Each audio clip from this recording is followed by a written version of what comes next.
दोस्तों, इस बात में दो राय नहीं है कि धरती पे जीवन के अस्तित्व के जन्म को एक अरसा बीत चुका है और करोड़ों साल के इस विकास क्रम में इंसानों से लेकर जानवरों और पेड़ पौधों तक खुद को हालात के हिसाब से काफी बदला है। लेकिन क्या आप जानते हैं कि आज से तकरीबन 6.5 करोड़ साल पहले जब 10 किलोमीटर बड़े एस्टेरॉयड ने पृथ्वी से टकराकर पृथ्वी को पूरी तरीके से तबाह कर दिया था और धरती के 95% जानवरों की मौत हो गई थी। लेकिन इतनी भयंकर तबाही से भी कैसे हमारे पूर्वज मैमल्स ने खुद की जान को बचाया और इतने बड़े विकास क्रम में हालातों के मुताबिक खुद को बदलकर पहले बंदर, फिर एप्स और फिर आखिर में इंसान कैसे बने। तो इस क्रम को हम इस वीडियो में आपको समझाएंगे कि कैसे इंसानों की उत्पत्ति हुई, बंदरों से, फिर एप्स और फिर आखिर में इंसान। तो चलिए शुरू करते हैं जल्दी से हमारा वीडियो। लेकिन अगर आप हमारे चैनल पे नए हैं तो हमारे चैनल को जल्दी से सब्सक्राइब कर लीजिए और वीडियो को लाइक और शेयर करिए ना भूलिएगा।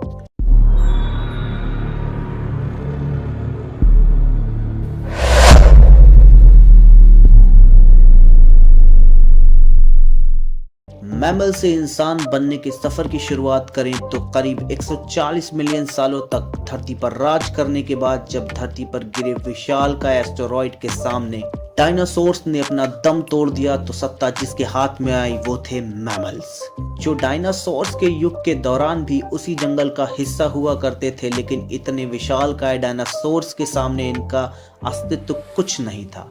लेकिन 6.5 करोड़ साल पहले जब पृथ्वी ने अपने इतिहास के सबसे बड़े महाप्रलय का सामना किया तब जमीन के अंदर गड्ढों बनाकर रहने की वजह से मैमल्स जिंदा बच गए और आगे आने वाले भविष्य में इनका नाम लिखा जा चुका था। सरल शब्दों में कहें तो अब मैमल्स के पास जंगल पर अपनी ताकत बनाने का पूरा मौका आ चुका था। आज के चूहे जैसे दिखने वाले इन स्तनधारी जीवों को जमीन के अंदर छुपकर रहकर शरीर जला देने वाली गर्मी से बचने का अवसर मिला था, जबकि डायनासोर्स का आकार ही उनका सबसे बड़ा दुश्मन बन गया, क्योंकि जब 10 किलोमीटर बड़ा एस्टेरॉयड आग के गोले में तब्दील होकर पृथ्वी से टकराया था तब इसका बड़ा धमाका हुआ था कि 90% डायनासोर्स तो इस प्रलय का सामना ही नहीं कर पाए और कुछ दिनों में ही मौत के घाट उतर गए, जबकि बचे हुए 10% डायनासोर को भी वातावरणीय बदलाव ने तड़पा कर मार डाला। एस्टेरॉयड के टकराने से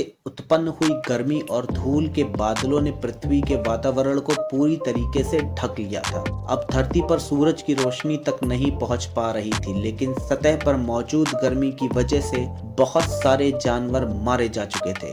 धूल के बादलों ने कई सालों तक पृथ्वी को ढक कर रखा, जिस वजह से पेड़ पौधे पूरी तरीके से बर्बाद हो गए और सूरज की रोशनी न मिलने से धरती पूरी तरीके से ठंडी होने लगी, यानी कि एक बार फिर से आइस एज दिखने लगी थी। वातावरण में कार्बन डाइऑक्साइड का लेवल बहुत ज्यादा बढ़ चुका था। डायनासोर्स की सभी प्रजातियां पूरी तरीके से विलुप्त हो चुकी थी। यहाँ तक कि पृथ्वी पर बसने वाले कुल जीवों में से 95% जानवरों की मौत हो चुकी थी। बचे तो सिर्फ 5% जानवर, जिनमें से ज्यादातर मैमल्स के परिवार से ही सारे जानवर संबंध रखते थे, जिन्होंने खाने के लिए हर तरह के कीड़ों और जानवरों को अपना शिकार बनाया और इस महाप्रलय में सरवाइव करने की जी तोड़ कोशिश करने लगे। ऐसे ही कुछ हजार साल बीत गए और अब धीरे धीरे धूल के बादलों ने हटना शुरू किया और पृथ्वी पर जमी बर्फ फिर से पिघलने लगी, यानी कि इस बार का आइस एज लाखों साल का लंबा नहीं था। धरती में एक बार फिर से वातावरण ने सामान्य होना शुरू किया और इकोसिस्टम फिर से अपने पुराने फेज पे आने लगा। इस दौर में मैमल्स की प्रजाति केवल 5% तक ही सीमित थी, लेकिन एडेप्टिव रेडिएशन के चलते या मैमल्स इवॉल्व होना शुरू हो चुके थे और इनमें से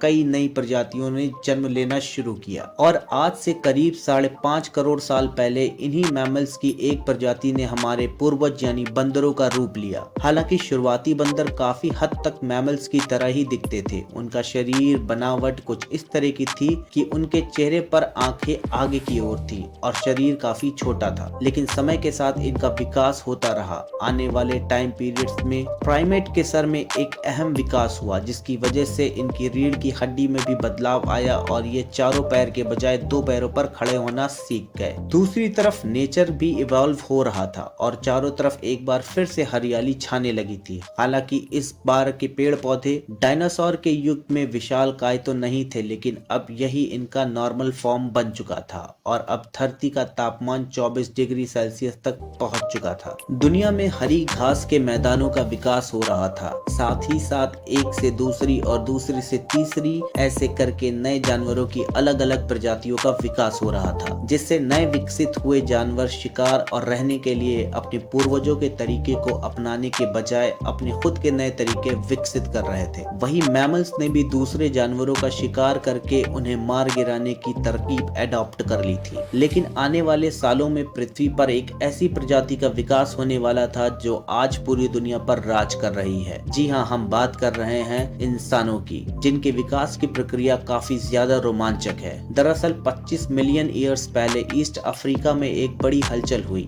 जिससे एक नई पर्वत श्रृंखला पनपी, जिसे आज हम चलसर ईस्ट अफ्रीकन रिफ्ट के नाम से जानते हैं। और ऐसा कहना बिल्कुल भी गलत नहीं होगा कि अगर ये पर्वत श्रृंखला न बनी होती तो शायद इंसानों के विकास की प्रक्रिया काफी धीमी पड़ जाती, या फिर हम यूं भी कह सकते हैं कि होती ही ना। ऐसा इसलिए क्योंकि इस माउंटेन रेंज के बनने के बाद वहां मौजूद जंगल में हवा और प्रवाह कम होने लगा। नमी वाली मौसमी हवा और बादलों को ये पर्वत श्रृंखला एक ओर से दूसरी ओर जाने से रोक रही थी, जिससे वहां का मौसम गड़बड़ा गया और काफी लंबे समय तक बारिश भी नहीं हुई, जिस वजह से अफ्रीका के घने जंगल धीरे धीरे ठंडे और सूखे पड़ने लगे। बड़े पेड़ों की तादाद घटने लगी और उनकी जगह ले ली छोटे छोटे पौधों और घासों ने, जिस वजह से पहाड़ों पर रहने वाले बंदरों को खाने की कमी होने लगी और उनमें से कुछ ने खाने की तलाश में जमीन पर उतरकर दो पैरों पर चलना शुरू किया, जिससे उन्हें दूसरे जानवरों का शिकार करने में मदद मिलती थी। इस बदलाव के कारण धीरे धीरे कुछ बंदर चिंपैंजी बने तो कुछ बंदर हमारे पूर्वज एप्स यानी कि वानर में परिवर्तित हो गए। इसी वजह से आज के चिंपैंजी और इंसानों के डीएनए 99% मेल खाते हैं, जबकि आज के बंदर और इंसानों के डीएनए सिर्फ 93% मैच खाते हैं। चिंपैंजी और बंदरों के शारीरिक ढांचे में बदलाव आने लगे, साथ ही इनकी खोपड़ी की बनावट में भी बदलाव होते गए और वो पहले से बड़ी होती गई, जिससे साथ ही उसके अंदर मौजूद दिमाग का भी विकास होने लगा और उनका सर्वाइवल इंस्टिंक्ट काफी पावरफुल होता जा रहा था, जिसका इस्तेमाल करके ही हमारे पूर्वजों ने सबसे पहले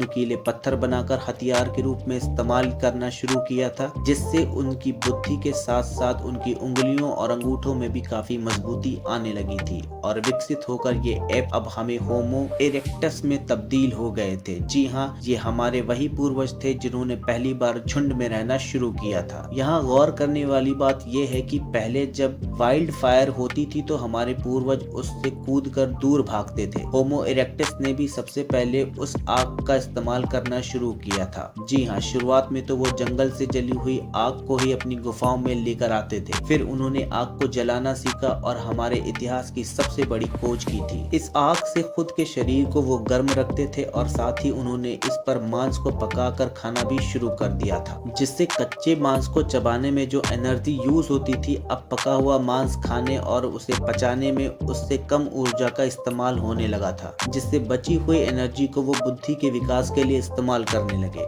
जिस वजह से आने वाली पीढ़ियां बड़े दिमाग के साथ पैदा होने लगी। इसी बड़े दिमाग के इस्तेमाल से उन्होंने शरीर के लिए अनेक हथियार बनाना शुरू किया, खुद के लिए गुफाओं में घर बनाना शुरू किए और बड़े बड़े पत्तों से कपड़े और गहने बनाकर उन्हें पहनना भी शुरू किया और ऐसी कई खोजों के साथ उनके जीवन को आसान बना दिया। आज से करीब 3 लाख साल पहले बड़े दिमाग वाले इंसान यानी कि मॉडर्न ह्यूमंस का जन्म हुआ। अब उनकी आवाज की नली भी अलग ढांचे में विकसित हुई, जिससे वो कई आवाजें निकालकर अपने समूहों के एक दूसरे लोगों के साथ कम्युनिकेट करने लगे। इसी तरह से अलग अलग लाखों साल तक उनका लगातार विकास होता रहा। तो दोस्तों, आपको वीडियो कैसा लगा जल्दी से कमेंट में बताएं और ऐसे अमेजिंग वीडियोस के लिए हमारे चैनल पर विजिट करते रहें। तब तक के लिए thank you so much, have a nice day, take care, bye bye.